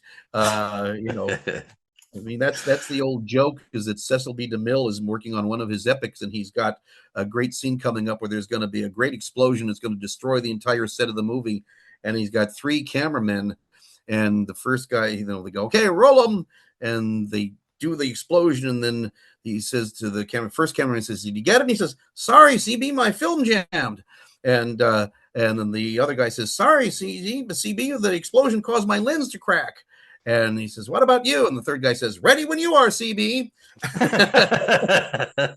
So that's happily they didn't have that happen on They Go Boom. Yeah, but I can't imagine you need crack marksman to shoot a mattress of that size. not when you got that big a target. No. But it is an impressive shot. Absolutely, it is. Yeah. So I don't imagine you're doing any frame blowups for your stills books, but there might be times when that's kind of interesting to see. Yeah. When something we are doing some of the stills that we've got. We are going to be putting across two pages double spread. And I really want to try and do as many of the sort of behind the scenes ones as possible, because you pick up so many little details. Yeah. Just seeing them on the screen when you can actually, because the ones that Russ has got are so high resolution, you can zoom in so much to the little tiny details on the set. It's wonderful. So, yeah, we're definitely going to be doing that across across double pages for a number of the stills. I love the still from Wrong Again where Stan and Babe are having tea. Yes, I was just thinking of that one. Yeah, and we zoomed in on that one and just made that a little still within a still, because we wanted to emphasize that section of it. So yeah, you can do that. And by the way, Russ has a fantastic collection, but working on these photo galleries for the Blu-rays, I did come across stills which Russ didn't have, which nobody had every still. Yes. So if there are things which you're missing, let me know. Oh, fabulous. Gee, this is certainly nice of you. Well, as you mentioned, this They Go Boom was edited very, very quickly because the studio on July 27th, they shut down for their annual 1-month vacation. The whole studio would go on vacation at the same time. And I don't know where people went in 27, but I know in 1928, a bunch of them went to Canada where they could get legal booze. Yes. And there are many snapshots that I have from Babe's personal collection where he's happily posing with a bottle of Gordon's gin and other things that were not available in the States at that time. So, they finished filming on July 11th, and the studio closed on the 27th. So they had 16 days in which to get the thing finally finished. But then they were supposed to do a series of personal appearances because there is an issue of Film Daily from July 16th of 29, and it says Stan Laurel and Oliver Hardy, stars in Hal Roach MGM comedies, will make a 7 weeks personal appearance tour of Eastern theaters during July and August. Although both of the comedians are graduates of vaudeville, this will make their first joint stage appearance. It is probable they will be seen at the Capitol during the week of July 27. Now, the Capitol was the big showcase theater in New York for MGM. And that's where the American debut of a lot of their prestigious feature films happened, was the Capitol Theater in New York, including some of the Laurel and Hardys. So, but this never happened, but they did make another appearance at the San Francisco Fox, I think for a week in November of 29. But anyway, Charlie Hall, when they ripped Charlie Hall's clothes off. With Charlie Hall, that's right. That's right. Yes, and at that time, I think They Go Boom was playing as part of the film program. I think you're right there. Yeah. So you had Charlie Hall and Laurel and Hardy on stage and on film at the same engagement. That would have been something to see. Can you believe that? Well, I did find for Vacation Time in 1929, there's a piece in the LA Times tells you where everybody was going. Oh. So stars and staff head for vacation trails. Today, July 27th, the Hal Roach studio closes for its annual vacation period of 1 month. Production on the 1929 to 30 Hal Roach MGM two-reel comedy schedule will be restarted on August 26th. The comedians are already scattering for their vacations. Harry Langdon's first act, when he leaves the studio today, will be to marry Mrs. Helen Walton, to whom he announced his engagement some weeks ago. Charlie Chase is not going to take a rest. He is being loaned by Hal Roach to play opposite Belle Baker in a feature-length picture being made by Edward Small. Well, let's see. He's in a feature called Modern Love for Universal in 1929. That must be what that is. Oh, okay. Which is a strange film because, there are a lot of films where they're part silent and part sound, but usually the sound sequences are interspersed throughout the film. Yeah. This is a 60-minute movie, and the first half hour is silent, and the second half hour is sound. Oh, strange. It's very strange. Not a bad film, but just an odd curio of that particular time. So I don't know the shooting dates of that, but that's the only thing I could think of that might be. Could be, especially being a feature. Yeah. Yeah. Laurel and Hardy are going fishing, as is also Warren Doan, general studio manager and director of Charlie Chase, it says here. Well, Stan would certainly go fishing. Babe did not care for that. Babe, of course, was a golfer. Stan did not care for golf, and Babe did not care for fishing, but there were times when each would humor the other. Yes, absolutely. Bob McGowan, our gang director, intends to play golf every day of the 30 days vacation, while Hal Roach will play polo at Santa Barbara most of the time. Yes. Thelma Todd has already left for Boston to lift the mortgage on the old homestead. And the gang is just going to keep on having fun, only without benefit of cameras and microphone. So there we go. That's a wonderful article. Good. I'm glad. I'll have to go see if I don't know why I haven't found that one, but I'll go and see if I can find a copy and Well, I'll send scan you that for one. myself. I'll send you that one. Don't you worry about that. Yeah. I'll send you that one. Yeah, great. But interesting. I mean, maybe Babe did go fishing with Stan because actually on the 25th of July, the LA Times also announced the divorce action filed by Myrtle. So it may be that, you know, I can't play golf because I'm too close to home. Let's go fishing. Yeah. Oh dear. Maybe he did. He was married to Myrtle from 1922 through 1937, and there were many. Almost, in fact, I've got the 1930. They almost got divorced in 1932, and I have the full property settlement papers from that. Yeah. But then they reconciled yet again because that was just before the trip to England in 1932. So 32, of course, yeah, it was unhappy because she was from a small town in Georgia, and even though she had worked in pictures, she worked for the Balboa Studios, which are based in Long Beach, California. And I had a letter written to her by Mr. Horkheimer, who was the head of the studio, and saying, to Myrtle Lee Reeves, in commemoration of your fine work for the studio, we are raising your salary by $5 a week. So I had that, and I still have several stills that were from her collection of her scenes in these films made in 1918 and 1919 thereabouts. But she evidently felt very out of place in Hollywood and was home all day with nothing to do, and so she took to the bottle. And very, very sad. I have a lot of the cards that they wrote to each other back and forth, little Valentine's Day cards and anniversary cards and those sort of things. And then there are an awful lot of cards that were sent with flowers to different sanitariums where she was drying out. The Rosemead Sanitarium being chief among them. You know, with love from your daddy. You know, XXX. It's heartbreaking stuff, isn't it? It really is. It really is. Yeah. It's sad that, you know, Laurel and Hardy rarely had a time when their careers and their private lives were going really well at the same time. You know, they found their lasting brides at a time when their career was kind of going into decline. So, you know. Yeah, it is. It's sad. Yeah, he says, divorce action filed by wife of Oliver Hardy. Oliver Hardy, film comedian, was made defendant in a divorce suit filed by his wife, Myrtle, yesterday. She charges 7 years of cruel treatment, asserts that on occasions Hardy returned home, refusing to explain the evidence of his close proximity to persons using powder and cosmetics. Hardy left home several days at a time, it is asserted, and at one time told his wife he was through with her. Oh dear. But unfortunately, the couple were reconciled, and she withdrew the suit on the 16th of September, so only a few weeks. Oh, very good. Okay. Well, but on the 31st of July, she's then arrested on a charge of driving while intoxicated. Yes. She was out on $500 bail. Mrs. Hardy denied being the wife of the screen comedian. However, Mrs. Oliver Hardy's address was the same as that given by the arrested woman. Her attorney revealed. She was driving on, is it Cahuenga? She was driving on Cahuenga Pass in a reckless fashion. Cahuenga. C-A-H-U-E-N. Cahuenga. That's it. Cahuenga, yeah. Motorcycle officer Clementine reported. Oh, dear. Not a good time. Well. Not a good time for her.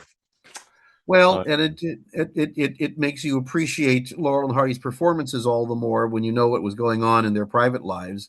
And it also makes you think that the studio probably was a wonderful haven for them. Yes. You know, if things were not going well at home, you can't wait to get to the studio and be fun and creative and have a lot of laughs when you're not having a lot of laughs at home. So yes, yeah.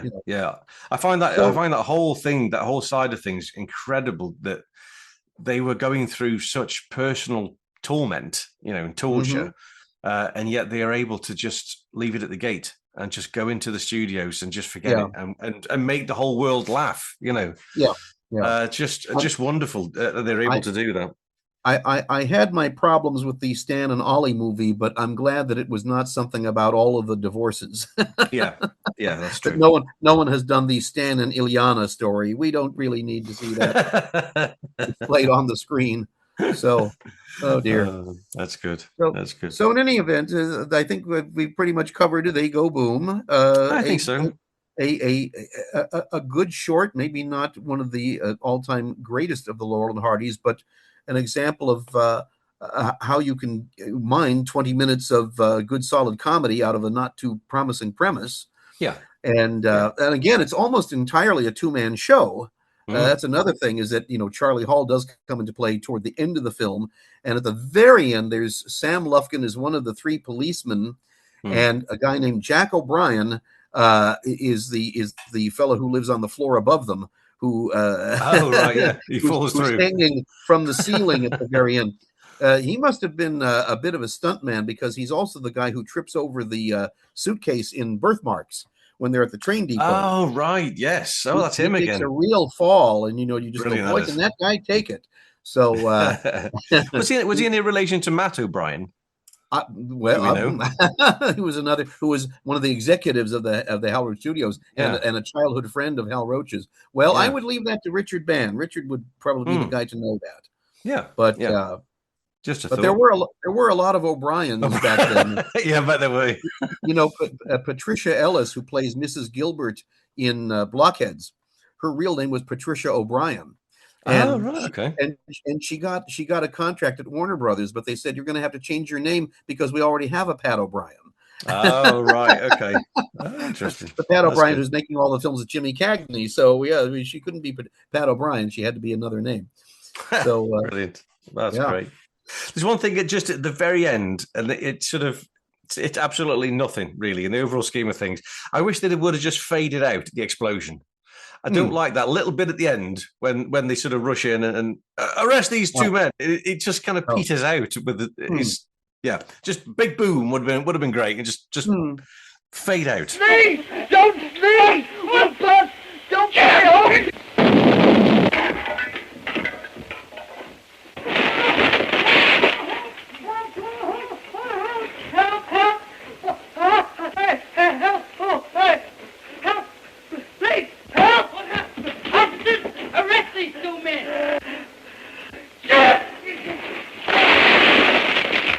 I don't mind that, and I rather like the guy hanging off the thing, going help, help, help. And of course, once again, it's a sound novelty that would have been something that audiences at the time hadn't experienced.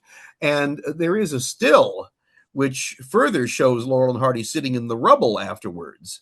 Okay,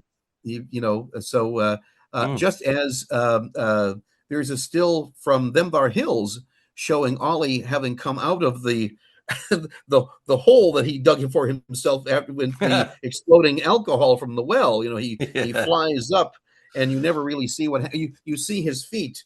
You see that he's sunk into the ground. You see his feet at the end of Them Thar Hills. But there's another still showing him having been extracted from that and sort of gazing into the camera. So we have a couple of examples of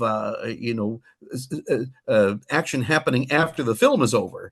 But no, I don't. Yeah, I don't mind that short. But again, it does seem more like an early talkie, more so than the other Laurel and Hardy films. But given how well and how quickly they adapted to sound, we'll let them have a creaky moment or two in these films. Oh yeah, and it's always good to remember. We look at these films from our standpoint, knowing all the films that came after it, and so we judge it quite harshly based upon, it's not as good as The Music Box or Toad in a Hole, or you know what I mean.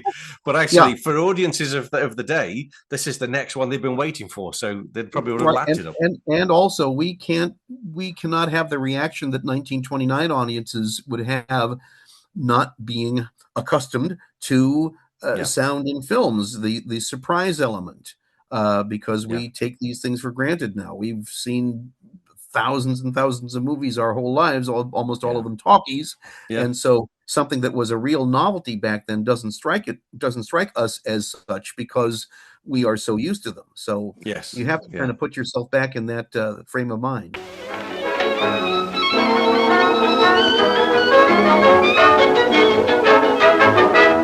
I've got one more newspaper cutting we're going to share with you, All right. which I really like. This one, there's a particular phrase in this that just makes me laugh. This was published in Exhibitors Herald World on the 27th of July. You may have read it. I'm not even sure who the guy is. There's a guy named Peter Vischer who's written this, and I don't know if he's just a reader or whatever. And it just says, maybe at this late date, it's a little silly to come forward and confess a perfectly ridiculous devotion to Laurel and Hardy. Everyone who knows anything about pictures knows this team and is a little insane about it. It seems to me that Laurel and Hardy have developed the art of slapstick to the point where even an intelligent person can enjoy it. So much slapstick, even intelligent. So much slapstick comedy is run off along old and familiar lines, exactly according to formula designed to appeal to nothing but morons. But these birdies know just what to do and how to do it. They work intelligently and with real humor. And now that they're talking, they are better than ever. Which I think is lovely. Really I nice have not piece. seen that before. Very interesting. My goodness. Really Well, nice. there's new material being discovered and unearthed all the time. So that's great. So keep digging. It's wonderful. And this is what I've tried to do with the book that I'm writing now. Well, the books, because I'm going to do the talkie shorts, and then the features is the third volume. And I was I don't know if I've told you this before, I was really inspired by James Curtis's book on Buster Keaton, and how it was almost a day-to-day history of Buster. And I just kind of thought, how on earth can somebody write something that it is literally like almost diary entries? It's a day-to-day history, So I've gone back to all these trade papers and assembled files from each year of just daily bits of news, just tidbits, and bringing through everything, trying to put it all together into this beautiful narrative. And it's just wonderful. It's really nice how it all's kind of come together. Well, way back when in 1979 and 80 and 81, when I was taking summer breaks from college and going into Beverly Hills 4 days a week to the Motion Picture Academy library, I would either bring a cassette recorder or actually a typewriter. And, all you could do in those days was go through the big bound volumes of these old trade papers and actually go through the actual paper from 1929 or whatever it was. No indexing for anything. And if I got 12 little articles a day, that was a really good day. And then I'd go home and type them up on file cards, and I would put the date and the source in the top right corner. So for any given film, I have a stack of little file cards all rubber banded together, and you go day through day through the production of it. Brilliant. And so, that's maybe the one thing that hasn't been done is Laurel and Hardy day by day. There is a book for Bing Crosby, which is a day by day. There's one for Judy Garland. There could be a Laurel and Hardy day by day. It would be nice to have the production reports, if Richard Bann has all of those, which might tell us what was shot for a given film on a given day. That's lovely. Yeah, that'd be nice. Sometimes we can tell that. We know exactly what day Charlie Hall's scene for Come Clean was shot, because it's the only day in the production reports where he's a member of the cast. So we know precisely what day that is. So that's nice. Well, who knows what else we will find? But I'm looking forward to yours, and I'm working on volume 3 of the scripts. Oh yes, I remember you saying about that. That's great. I some time ago, and we have a few more of the shorts. I'm always looking for more scripts for the shorts that I haven't gotten yet. I have the treatment for Atoll K. Look at you. Which is terrible. I mean, now I rather like a lot of Atoll K. It has problems, but it also has a lot of things that go. It's the only post-Roach feature that I've watched several times because I enjoy it. I can't say that about Air Raid Wardens. That's a slog for me. But Laurel and Hardy are behaving like Laurel and Hardy in Atoll K. And but when you see what the script writers, having worked for months on this thing, what they handed to Stan Laurel, this 23-page outline, you can see why he called them the next day and said, "This is what you've been working on all these months." Hardy disappears from the storyline for 3/4 of it, mainly it's Stan on the island and they've discovered that there's uranium on the atoll, and it's all these countries trying to curry his favor by bribing him with all sorts of stuff. And that's basically the storyline. And it doesn't go anywhere. No, I was going to say, no. Yeah. So I have that, and I'm going to have that as a cautionary tale so that people know what Laurel and Hardy had to contend with when dealing with outside writers. But I do have several of the silent shorts. I've got both scripts for Another Fine Mess, which will show you why he's Ambrose in some shots and Leopold in others.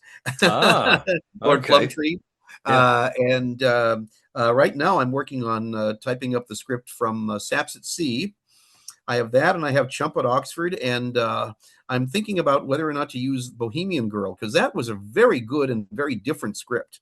They could have made Bohemian Girl 2. They had so much other material and quite good material. So that may be one that I'm going to include. But anyway, I will just put a message out there that for anybody who has original Laurel and Hardy scripts, not cutting continuities, because those are done after the film is made, but actual scripts, which usually have about half of the script being scenes that they didn't film or may have been filmed but then reworked or deleted. That's what I'm always on the lookout for. So just to let anybody who hears this, just to know about that. I'm on Facebook. Send me a Facebook message if you have something. Perfect. Yep. Wonderful. Wow. Right. Well, I think we've done well. We've done well there, Randy. I think we've gone boom. There was a little clipping somewhere I was just going to read out as well. Something about, that's right. When we talked about when the boys went to San Francisco and also to the Midnight Frolic at the Beverly Hills Theatre, the Beverly Theatre for the Masonic Lodge. There's a little piece which I found. It was actually in AJ Marriott's book, the US tours. Oh. Mm-hmm. I'll give AJ a plug there, and this and make sure you get the updated versions of all of his books, because he keeps finding more and more and more and more material too. Yes, I don't think this is the small kind of. I think bigger one, isn't there? That's been quite enlarged and updated. Absolutely, all of them have. Yeah. I've got his original British tours, and I've got the later 2-volume versions. But this was just saying, where are we? So this is at the San Francisco, the San Francisco Chronicle, and it just said about the on stage, because there was so many celebrities on that stage. Yeah. It was just they're just like a chain of people coming through. I think it was probably just a parade of people saying, "Hi, here I am," and they would have no more time to do anything else. Yeah, that's right. Yeah, they put a special train on, the special Southern Pacific train from LA to San Francisco to take all of these movie stars. I bet that was some party on the train. And there's just a little tiny piece from the San Antonio Light. Stan Laurel and Oliver Hardy receiving an ovation that proved that 50,000 people can't be wrong when they pick on them as their favorite comedians. George Jessel making a speech as usual, Charlie Murray being invited to say a few words. Just a nice little comment. I like that. That was quite pleasing. Well, it's just like when they did the Hollywood Victory Caravan, which was likewise an all-star affair with Cary Grant and Groucho Marx and Bing Crosby and all these big. And Frank McHugh, great character actor, said, "When Laurel and Hardy came on stage, you never heard such an ovation." Oh, that's lovely, isn't it? So of all those major stars who were involved in that, Laurel and Hardy always seemed to get this roar from the audience. So that's gratifying, you know. It is, and I think that lasted through to the 50s as well, if I remember rightly. I think I've read reports of them coming onto stage in the UK, and also even I think Charlie Hall mentions it, I think, from the second San Francisco gig. And he said it was like a full 5 minutes before they could actually speak because of the ovation. And, and that's amazing. Amazing. Well, if you get the 2 books that John Tefteller has published, I know that postage to the UK is rather prohibitive, but the Laurel and Hardy on stage and Laurel and Hardy on the radio and on the phone, they both have compact discs included in them with stage performances. And it's wonderful to have the full performance of the driver's license sketch from Copenhagen, and a large audience. So it's great to have that, and these other things which are just amazing. There's 2 different radio shows which are like having new Laurel and Hardy movies, because they're complete Laurel and Hardy stories. But you get to experience the audience effect of Laurel and Hardy on stage. That's nice. Yeah, it's really amazing. Yeah, I do have both of those volumes. They're fantastic, and also Michael Ehret's Spot On, and that has a CD with a Spot of Trouble. And again, audience reaction is just it's fantastic. You can barely hear the on screen on stage action because the audience are so vocal. Right, fantastic. Right.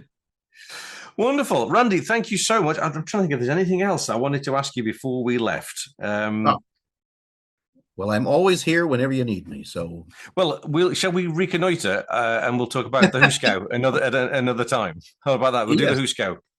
Yes, I'd love to do the Huskow. It's one of my very favorite Laurel and Hardy shorts. So perfect. Well, you are the man for the job. Happy. And that's coming up next, of course. That's the next film. There's a lot of interesting material on that one, so I'd be very happy to do that. Wonderful. Well, I'm going to let you go fishing. I'm going to go play golf, and we'll reconnoiter. I'm going to go in bed and get a mustard plaster. So that's what I'm doing. Well, I've got to use the gazunder, so we're away. Sorted. Okay. Thank you so much, Randy. It's always a pleasure. Always a pleasure. All right. I'll speak to you very, very soon. All right. Take care. Always a treat to spend time with Randy, and as we just said, Mr. Skretvedt will return for a deep dive into the Huskow coming very soon. To all patrons signed to the Plumtree tier, look out for your invitations to our next online Fraternally Yours meeting. I'll be sending those out very soon as well. But I do hope you enjoyed today's discussion and that we may have inspired you to watch the picture again. I would love to hear your thoughts on They Go Boom, so please share your comments on social media or you can email me direct. You can find the email address on our website, www.laurelandhardyfilms.com.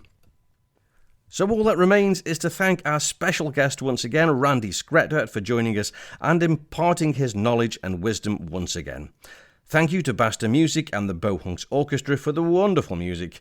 And last but never least, thank you for choosing to spend this time with me again. And until next time, it's goodbye from him. Goodbye. Goodbye from him. Goodbye. And a very goodbye from me. Goodbye.